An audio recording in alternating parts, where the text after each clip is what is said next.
mulai ya, Pak Eka ya. Nah, Oke, please. mulai dari potensi Sumatera Utara sangat besar, termasuk Karo. Karo misalnya sejak lama dikenal punya sumber daya alam yang luar biasa dan juga sumber daya manusia gitu ya. Terkait dengan sumber daya alam misalnya punya pertanian yang tradisinya sangat panjang. Tahun 50-an pun sudah mengekspor sayur jeruk ke Singapura. Nah, tapi problemnya sampai hari ini saya kira tidak banyak berubah. Begitu panen, harga jatuh karena market tidak bisa menerima. Nah, sebagai ahli IT Pak Eka, di zaman sekarang saya pikir problem ini sudah tidak jelimet lagi. Sudah sangat mungkin diatasi. Nah, kira-kira dalam bayangan Pak Eka, solusi apa yang bisa ditawarkan ke petani Karo supaya marketnya tidak selalu muntah saat panen? Oke, terima kasih Pak. Mungkin kalau sekedar memperkenalkan diri dulu supaya konteksnya juga nyambung ya. Saya sendiri BTL abad tahun 80 kali ya, lahir dan besar di Medan sampai lulus SMA di Medan. Tapi kemudian melanjut sekolah ke Amerika untuk S1-nya dalam bidang computer science sama ekonomi. Dan kemudian melanjut ke S3 juga dalam bidang computer science di Carnegie Mellon University. Jadi mungkin yang saya tahu itu justru lebih banyak dari sisi teknologinya. Kalau spesifik ke Karo-nya mungkin kali lebih banyak dari pengalaman dulu Bulang dan Bayang dan nenek-nenek semua yang di sana ya setiap liburan berlibur ke Banjahe, ke Perbesi, begitulah zaman dulu itu. Nah mungkin saya sendiri jadi bukan ahli pertanian. Tapi kalau kita lihat beberapa aplikasinya teknologi ini terhadap dunia pertanian memang cukup dalam dan cukup banyak yang bisa dimanfaatkan ya. Problem kalau yang tadi Pak Sudungan cerita tentang masalah harga pada saat panen, mungkin itu lebih terkait juga ke tidak adaan atau kekurangan dari downstreamnya jadi kalau dibilang tadi tahun berapa mungkin 30, 40, 50 tahun lalu pun sudah ekspor jeruk ke Singapura, produk yang sekarang ditawarkan pun masih sama dengan produk 30, 40, 50 tahun yang lalu. Jadi praktis hanya berkecimpung pada sektor hulunya saja lah bisa dibilang, tidak masuk ke hilirnya. Nah, mungkin ini yang perlu dipikirkan lebih lanjut, bagaimana apa downstream products yang bisa dilakukan dari hasil-hasil produk pertanian itu.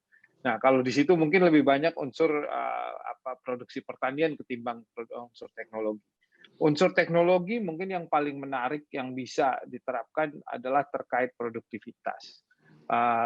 Misalnya dalam hal produktivitas ini memonitor penggunaan pupuk, memonitor kesehatan tanaman dan segala macam.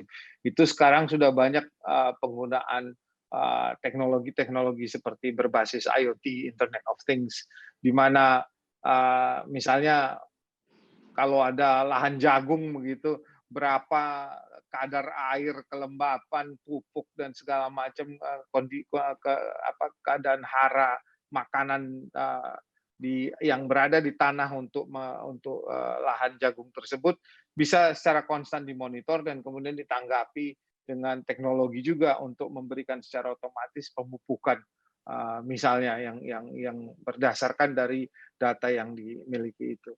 Untuk monitoring misalnya juga terhadap kondisi kesehatan. Kalau sekarang banyak perkebunan yang besar-besar sudah mulai menggunakan drone misalnya ya.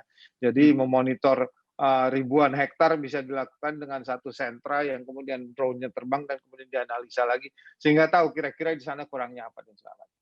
Itu yang akan sangat memungkinkan untuk meningkatkan produktivitas. Kalau dari sisi harga, kalau kemudian kita ngomong dari sisi pasar, nah ini juga ada ceruk-ceruk yang bisa dikembangkan, yang mungkin sudah beberapa kita lihat terjadi di pasar-pasar seperti di Jakarta ini. Misalnya terkait organik. Ya kan. Jadi kalau produk produksi organik itu biasanya cukup bisa mendapatkan harga premium. Nah, harga premiumnya itu mungkin ya tentunya pembelinya juga jadi lebih terpilih daripada yang mass market begitu ya. Nah, karena itu mungkin bisa dipakai saluran channel untuk pemasarannya melalui marketplaces, melalui applications dan segala macam. Nah, jadi di situ juga teknologi itu bisa dimanfaatkan untuk lebih dekat ke pembelinya dan bisa menawarkan dengan harga lebih tinggi dengan produk-produk yang memang lebih high quality, ya kan. Nah, misalnya inilah apa kalau kita selaku orang-orang yang hidup di Jakarta yang kalau seminggu sekali nggak kena BPK nggak enak rasanya hidup. Nah, ini kan high quality. Bisa bayangkan itu ada sapi dari Spanyol yang dijual online itu bisa dihargai 4-5 juta sekilo karena sapinya umurnya 14 tahun, 15 tahun.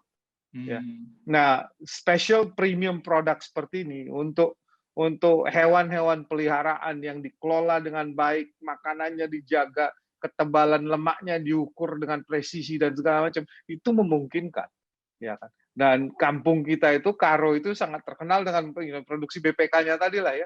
Itu really high quality yang di Jakarta ini kita nggak dapat. Nah, kalau itu bisa lebih dibikin lebih premium dengan memanfaatkan teknologi untuk monitoring dari production dan juga teknologi sebagai channel dari marketing, saya rasa itu akan satu prospek yang cukup menarik. Iya, Pak Eka, saya boleh tanya ya? Ini semua yang diceritakan oleh Pak Eka kan sebenarnya visible ya, bisa diaplikasikan dengan cepat ya Pak ya.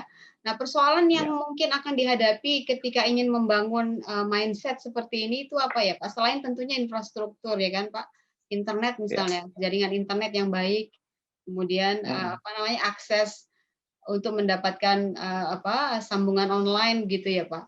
Nah, persoalan ini apakah Pak Eka pernah melihat di daerah Karo khususnya gitu Pak? Satu, saya merasa ya kembali juga ke salah satu faktor utama adalah SDM ya. Dan kembali juga di sini teknologi ini membuka peluang untuk peningkatan kualitas SDM kembali ke individu-individunya masing-masing. Ini kalau saya diskusi dengan bapak saya misalnya yang umurnya sekarang sudah 83 tahun, awal tahun 60, akhir tahun 50-an dia naik kapal untuk kuliah kedokteran hewan di Bogor. Ya, zaman angkatannya dia itu semangat untuk mencari ilmu sampai sejauh mungkin itu super tinggi sekali. Ya, nah ini yang bagaimana kita bisa menginspirasi kembali itu ke anak-anak generasi sekarang, apalagi dengan akses yang sangat mudah. Sekarang ini di Kabanjahe pun, di Perbesi pun, di Tiga Minanga pun, dengan akses internet bisa dapat kuliah dari MIT, dari Stanford, dari Inggris gratis, ya kan. Nah ini cari kuliah-kuliah tentang pertanian, cari YouTube yang mengajari tentang membuat premium product dan segala macam. Nah ini antara ketidaktahuan, kurang inspirasi, ya bisa juga termasuk di situ, dan kemudian sehingga karena itu tidak memanfaatkan fasilitas yang ada. Satu sebagai contoh ini ada dengan teman-teman yang alumni ITB yang dari Karo, itu membuat semacam bimbingan tes lah beberapa tahun yang lalu di Kabanjahe, dan kemudian setiap kali ada yang pulang kampung, singgah sebentar 1-2 jam mencoba memberikan inspirasi. Tiba-tiba 1 tahun itu bisa 10 orang dari Karo yang masuk ke ITB. Ya, satu dari kampung yang sebelumnya sejak merdeka belum pernah ada yang bisa sampai ke ITB. So raw talents itu tidak diragukan lah. Ya kan? Jago main catur semua kan, jadi pasti matematikanya cukup kuat. Das Barus Monas Lingga dari sana. Nah, how do you inspire? Ya kan? How do you create semangat, keinginan untuk belajar, untuk selalu menenggali ilmu dan kemudian mengaplikasikannya di sektor-sektor yang menarik bagi mereka. Itulah mungkin yang tantangan apakah bagi pemerintah maupun, tapi bukan hanya pemerintah, bagi komunitas lah terutama ya, bagi orang tua sendiri untuk mengompori anaknya untuk mau. Nah, literasi digital itu masalah yang sangat serius di negeri kita, Indonesia ya. otoritas jasa keuangan misalnya mencoba memelekkan mata masyarakat supaya mereka akrab dengan produk keuangan. Tapi problemnya adalah di sini nih, di literasi. Nah, sama dengan petani, ketika perbankan misalnya atau perusahaan fintech mau mengajak pengusaha UMKM, kendala mereka adalah literasi tadi. Nah, masalah utama adalah kebanyakan petani kita sudah berumur. Ketika dikenalkan misalnya aplikasi, mereka sudah lebih dulu angkat tangan. Ini bagaimana diatasi menurut Pak Eka? Iya, aku nggak sepenuhnya setuju dengan statement bahwa literasi kita kurang. Karena terbukti itu pengguna internet, pengguna Facebook, pengguna WhatsApp di Republik ini ternyata sangat tinggi. Nomor Dan 3 kalau ditanya di dunia, ya kan? Dan dunia, kalau ditanya apakah menggunakan internet, mereka bilang enggak. Jadi udah nggak kelihatan lagi itu internetnya, tapi yang kelihatan adalah aplikasi. Mungkin kalau saya rasa satu sih pendekatan ya yang paling utama ya. Kalau lihat ya di grup WhatsApp grup keluarga itu forwarding of videos misalnya itu sangat ya semua kita alami gitu kan, semua mau mendengarkan kemudian tahu memforward dan segala macam seperti itu. Seandainya pelatihan pendidikan pertanian, pelatihan pemupukan atau pelatihan treatment pasca panen itu bisa disampaikan dalam bentuk TikTok video, mungkin akan lebih masuk. Ya. Nah, ini yang saya sendiri sih belum satu merasa eksperimentasi pun belum kita lakukan. Memang kalau kita datang dengan pendekatan yang standar, oke, literasi keuangan adalah mesti mengerti savings account itu apa dan segala macam, ya ya jangankan yang tua-tua, yang Gen Z sekarang aja pun nggak bisa lagi begitu ngajarinya gitu. Now it needs a different approach yang saya rasa dan apa approach yang cocok itu hanya bisa kita ketahui dengan eksperimentasi yang kita belum lakukan. Iya, Pak Eka. Sebetulnya kan pemerintah sendiri sudah punya program-program untuk memaksimalkan potensi alam di setiap daerah ya, Pak ya. Dulu pernah ada One Variety, One Region, One Village gitu ya.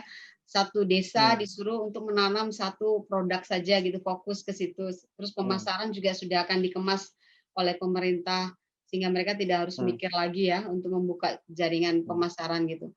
Nah, kelihatannya tapi program ini kurang bisa diaplikasikan ke bawah, itu kira-kira kendalanya apa ya, Pak ya? Karena kalau dengan teknologi sekarang kan sebenarnya nggak susah lagi ya untuk melakukan pemasaran maupun seperti tadi Pak Eka bilang meningkatkan kualitas produk hasil bumi ya, Pak ya?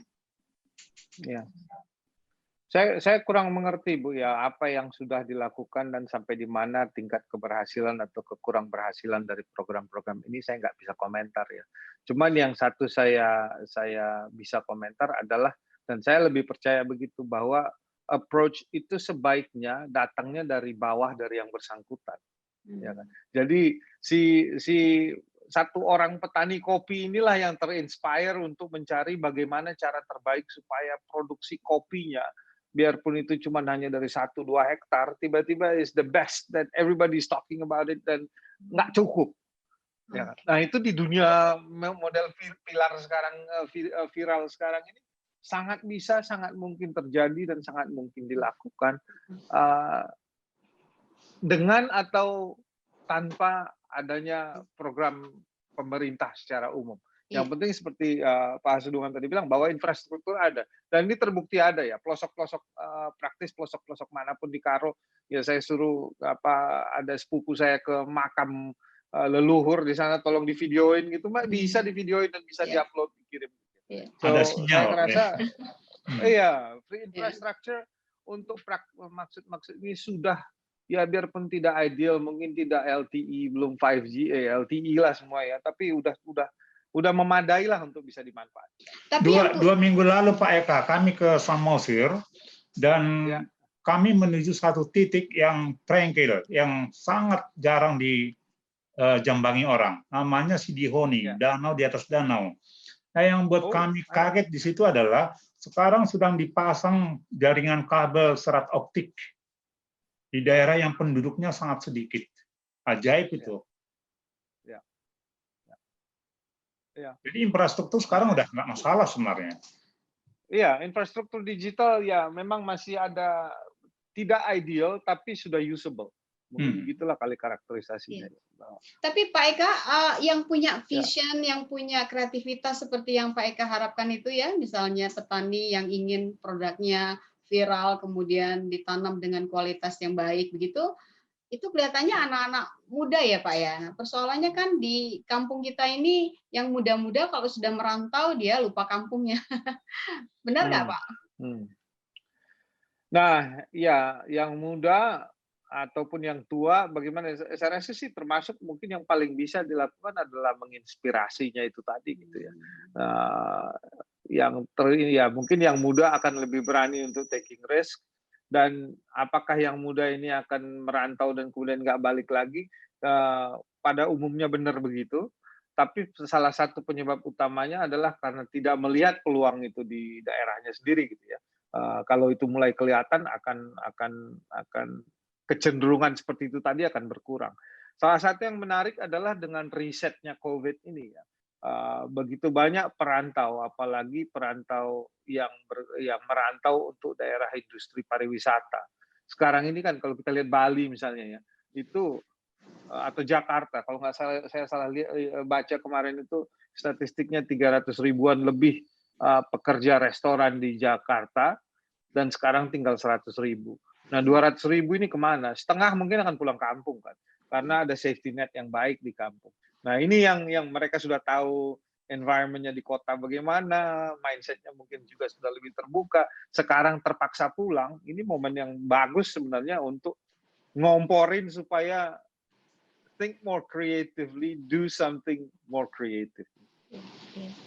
Iya, Pak Eka, ini yang pilkada terbaru di Provinsi Sumatera Utara ini kan banyak anak muda juga ya, pemimpin-pemimpin bupatinya gitu ya. Nah, kalau harapannya barangkali saran Pak Eka gitu ya, sebagai orang Jakarta yang melek IT gitu, kepada mereka ini apa ya Pak, mungkin secara umum gitu, terkait dengan perkembangan internet maupun digital ini ya Pak? Ya.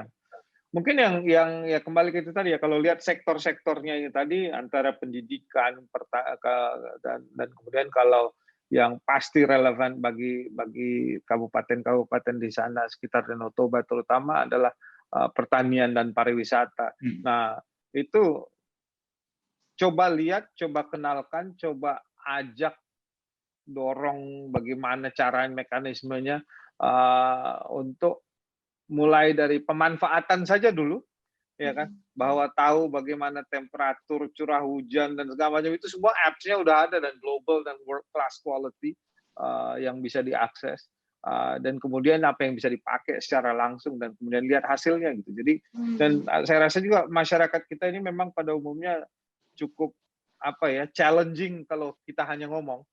Tapi kalau begitu dia lihat contohnya nggak susah untuk ngajaknya gitu kan. Nah itu juga karakteristik yang sebenarnya begitu kita 1-2 yang berhasil dan ini diekspos, dipakai untuk menginspirasi, harusnya akan sangat menarik untuk melihat pertumbuhannya, perkembangannya bagaimana.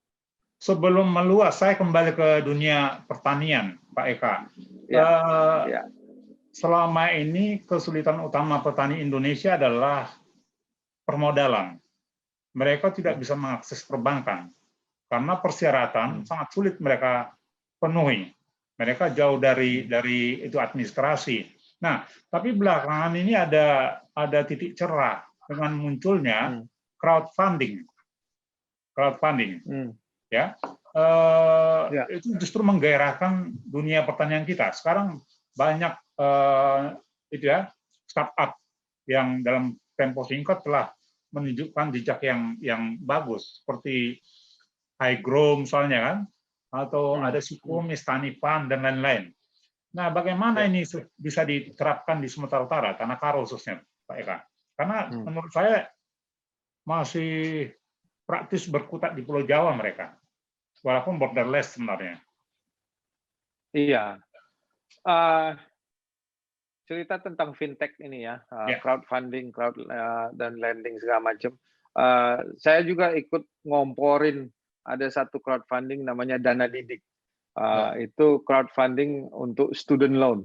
Oh, Ya, jadi mahasiswa yang memerlukan pendanaan bisa meminjam dananya dari situ, dan nanti dengan teori bahwa sekolah itu akan membuka kemampuan untuk earning sehingga mereka akan sanggup membayar. Itu yang dilakukan oleh Dana Didik. Nah, aplikasi dari Sumatera Utara dibandingin dengan daerah lain relatif lebih sedikit. Oh, satu lagi juga yang kita temukan dari riset kita adalah bahwa ternyata banyak pinjaman-pinjaman yang mungkin core atau related dengan pertanian segala macam itu, sebenarnya pemanfaatannya, penggunaannya adalah untuk uang sekolah anak. Nah, ini ada cukup kalau nggak salah 60-70% dari anak kuliah di Indonesia itu memerlukan bantuan pendanaan. Dan salah satunya yang kalau yang bisa mereka akses adalah lewat kredit pertanian, itu juga dimanfaatkan. Nah, ini mungkin apakah saya nggak tahu ya, secara stigma apakah ada ketidakinginan untuk meminjam, ya. Ini budaya ya, nggak tahu saya sampai sejauh mana itu. Nah, yang kedua juga adalah bagi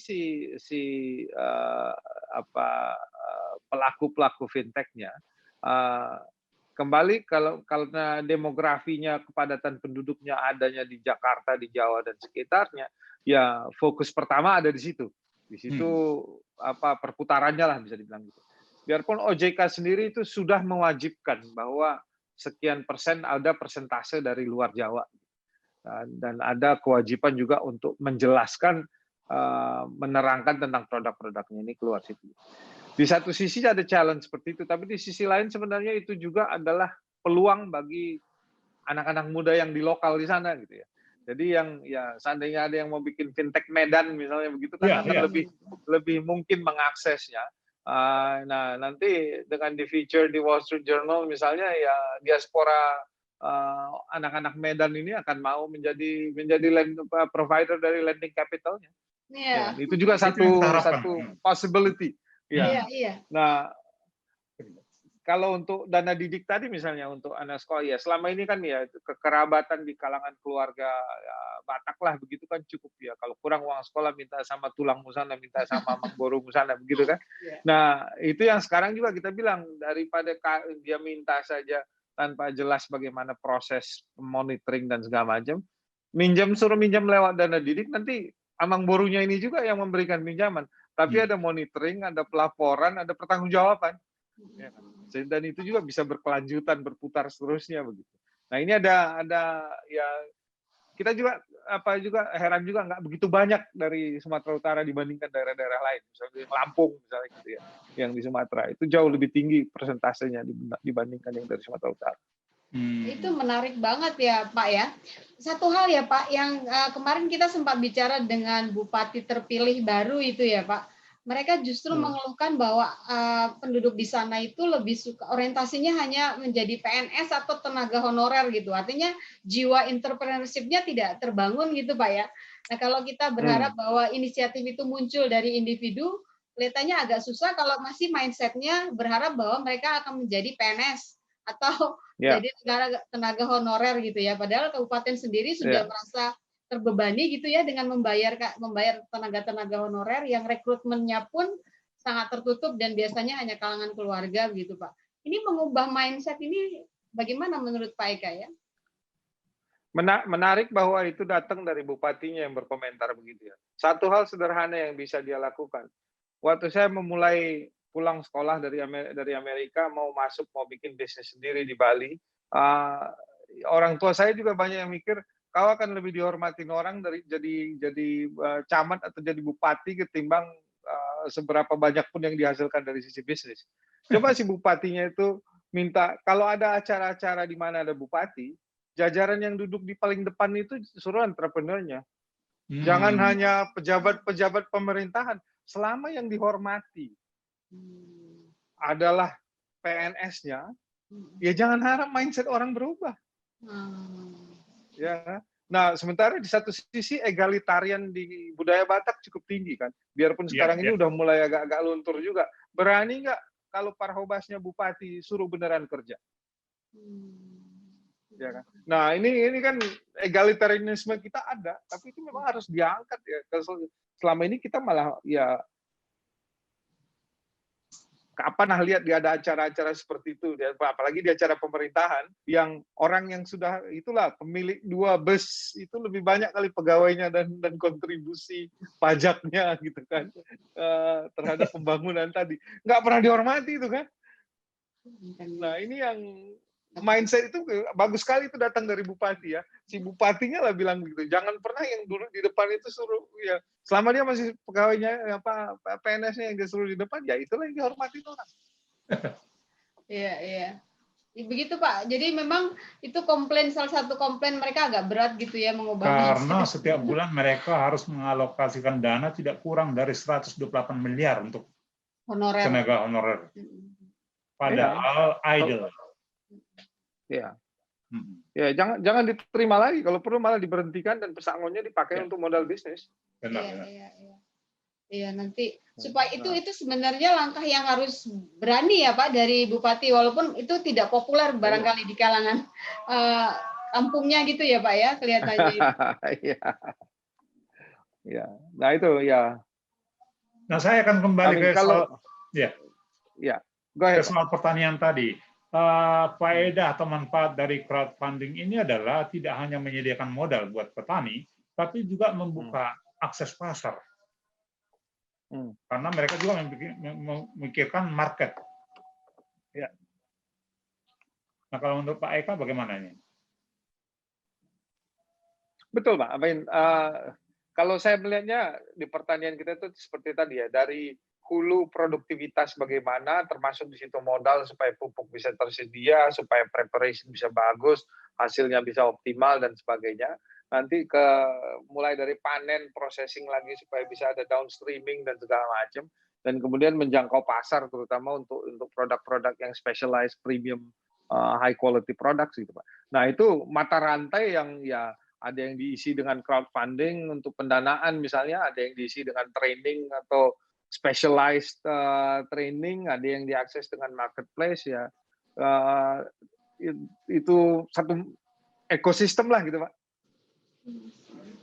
Seberapa penting adanya aplikasi lokal, katakanlah Sumatera Utara atau Karo gitu? Ya, kembali ke pertanyaan apa yang ingin diharapkan dari situ ya. Kalau skalanya diharapkan untuk bisa mengglobal atau even menasional, untuk bisa jualan barang mungkin akan lebih susah kecuali bagi tadi yang memang barang-barang spesifik dan segala macam. Kalau itu misalnya tujuannya untuk local community, apakah pengajaran disampaikan dengan bahasa yang dimengerti dan segala macam, mungkin ada manfaatnya gitu. Jadi harus dilihat satu-satu di titik mana ada yang bisa dilakukan secara lokal, di titik mana yang mungkin lebih baik bekerja sama dengan yang ada di nasional atau bahkan di global, ya kan. Ya kan. Jadi contoh yang global misalnya gitu ya, kalau itu zaman dulu sih ya. Jadi untuk data entry-nya insurance company-nya Amerika itu dulu dilakukan dari kampung-kampung di India sana. Ya kan? Apakah hal itu memungkinkan? Nah ini mungkin diaspora juga yang bisa berperan di situ. Seandainya bisa kita lakukan training khusus untuk specific function, misalnya seperti itu ya. Kalau SDM-nya ada, infrastrukturnya ada dan segala macam.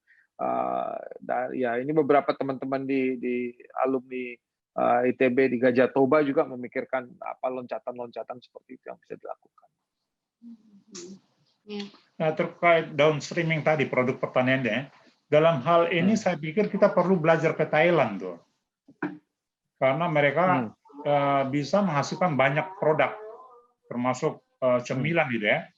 Nah, Tanah Karo sendiri kan hanya bertumpu pada produk pertanian aja, tidak ada pengolahan. Ya. Apa yang perlu dilakukan terkait dengan downstreaming? Dari satu sisi perlu dilihat apa yang bisa dilakukan. Jadi sebagai contoh yang saya pernah lihat waktu itu adalah misalnya jeruk. Ya kan, jeruk Karo itu produksi tingginya. Kalau bandingkan produktivitas jeruk Karo dengan jeruk Florida, jauh sekali. Kenapa? satu, jumlah yang ditanam per hektar pun bisa 40-50% lebih banyak di Florida.